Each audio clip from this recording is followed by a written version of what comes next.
Thank you very much. It is lovely to be with you all today. So I'm just about to share my screen. I'm going to hopefully get that full screen. But if not, we will just work with it like this. No, it's fine. So I work on England's contribution to European Heritage Days, and in England it is centrally coordinated by a charity called the National Trust, but every event is planned and run by local groups, individuals or groups, both professional and non. So we have a very wide, very diverse network. Part of the central support we provide is inspiration and resources, particularly through an annual theme. And as you just heard, in 2018, our theme focused on women.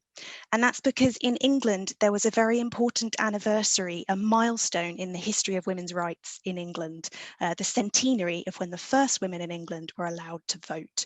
So across the heritage sector in England, a lot of organisations, pretty much every organisation in the sector, did something around celebrating women's history, particularly around the vote.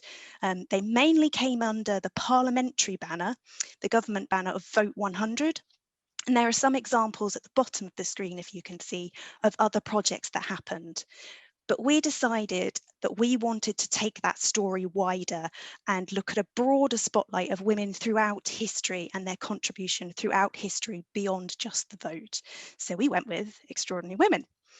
So what did we do? Well, to encourage our organisers and help them to put on events and talk about these stories, the first thing we did was we created a resource pack. This was the first year that we did this, and we now every year create a resource pack. You can see it on the left of the screen here. It gives people ideas how to plan an event, how to find the stories, resources to help them talk about it, and also asks them to think about what next, going beyond the festival so that the research isn't just a spotlight in one year, but as we've been hearing, it's the beginning of the journey. So great to have a theme to put a spotlight on it, but really important to ensure it keeps going after that. So with that resource pack, we were delighted with over 500 events were all about extraordinary women all across England from all walks of life and all parts of history. Alongside that, we simply asked for stories, nominations of extraordinary women and stories about women that we posted on our blog.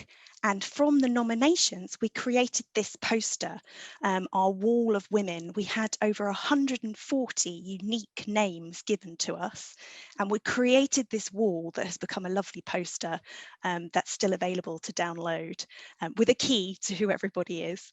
But we deliberately, as you can see there, left spaces blank, deliberately, to represent the women who no longer have an image. We don't have an image of all of them, but also to represent the women whose names have been lost through history, that we do not yet know them, we've lost them through history, and perhaps the women still to come because it's an ongoing story. Alongside that, the third strand was we had some extra money to do an arts commission. So we asked people to look at the women of today and who's extraordinary in their lives today. And we had over 200 nominations. And from that, a panel decided on 25 women across England, and they were 3D scanned, quite a process, to create these sandstone figures of them, which were unveiled in a special ceremony at a location that was important to them during our Heritage Festival. So that was 2018, that was the festival, that's what happened, and it was fantastic, it was really inspiring. But that was a few years ago. What happened next? Well, I'm delighted to say that locally we have seen those stories continue. People keep using their research. There are lots of examples. This one I'm just going to focus on is a small town in Yorkshire, north of England, Beverley, that's the name of the town. I get very confused because it's a woman's name. In Beverley, during the festival in 2018, they did the research into 12 specific women related to the history of the town, ranging from a medieval abbess to a modern day tea towel designer. And those talks that they ran about these women were so popular that at the end of the festival, they collated the information into this book that you see here. That book is still being sold. So it's a small book, but it's brilliant. And it is something that is The festival is free. It's very important to us, our festival is free. But this book has a little price to it, which means it's raising money to help the local society there to keep going with their work. And really importantly, it means that the word about these women has spread wider. And what we've seen from the publication of this book is it has raised awareness of two particular women so much that they have had blue plaques, which is the sort of local recognition stamp that gets put permanently on a building, for two of them have been put up as a result of this book. And even more, we heard last year, just before you know what happened, they have heard that the local church is undergoing renovation, and they have decided that the carvings on the south wall are going to be carved in the image of extraordinary women. And that's going to be their focus rather than the usual men that are carved on the church. So it's been brilliant to see that work continuing and to continue to grow and build. As I said, lots of other examples, but time-wise, I'm going to move on. So nationally, what have we been doing since then? We've been continuing to build on the networks that we created during 2018, and we have done two particular projects with the Women's Engineering Society, WES, and the University of Leeds, looking at the history, the long history of women's involvement in engineering. They brought to us a depth of knowledge that we would not have. Incredible knowledge and resources and archives. They also brought really interesting ideas for events for the festival. They did wikithons, which are amazing and so powerful, but I won't dwell on because someone else is talking about them later. And they also did things like a creative writing workshop to talk about getting under the skin of archives and understanding the resources. And on the right is a book that has been published from those creative writing workshops. On our side for the festival, we brought them a promotional platform to get the word out about what they were doing and the stories they had. And we also had a network, and that's those local organisers, thousands of them across the country. On the left, you can see a very stunning, very traditional looking heritage building. That is Wentworth Woodhouse, and that was undergoing one of the biggest restoration projects in the UK at the time. And when I put the call out to say, does anyone have any connection with women in engineering? Do you want to get involved?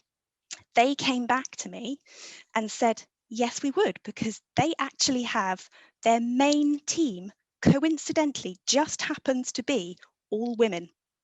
At every level, it is led by women engineers. So they are now, since then, working with the Women's Engineering Society to put on events where they encourage particularly schoolgirls to come to the site. The volunteers from the Women's Engineering Society talk about the historical context of women's role in engineering. And then the current people who are now involved at that site talk about what they do every day and that there is really a career available in engineering. And then they get a tour of this incredible site, which included going up the scaffolding in the first year that they did it. So fantastic, fantastic to see what they've done. And we continue to work with them this way. And one of the main things that we do, apart from those partnerships, is always to tell stories. So when I put the call out to ask people and sites, do you have connections to women in engineering? Lots of people came back to me and I gathered them together for our blog. The line in the middle, who's that girl? That was a blog post that we put together with our partners to talk about the sites that came back to us and their stories of women in engineering, from women in a munitions factory to the woman who electrified Winchester Cathedral, first put electricity into that cathedral. And we continue to post blog posts really specifically about women's history and women's story. And they actually happen to be among the most popular blog posts on our website every time. We've got a real audience for it. People are really interested. So I'm delighted that the next one we've got coming up that's going to be in March, I'm talking to the author of a book that was published last year called Maiden Voyages, which is about the women who travelled on but also worked on the transatlantic ship liners during the interwar period. So I'm really excited to see what she writes and to get the word out about that. But I'm just constantly looking for stories and ways that we can get the word out more. So that's where we're at. it's been great, but the work continues, and I'm really looking forward to what the next chapter is going to be, because it's amazing what happens when you just ask that question: who are your extraordinary women from the past, from now, and who will they be in the future? And then let's just get chatting. And these are my contact details. They will be shared. I will share the resources as much as possible for you. But that's it from me now. Thank you very much.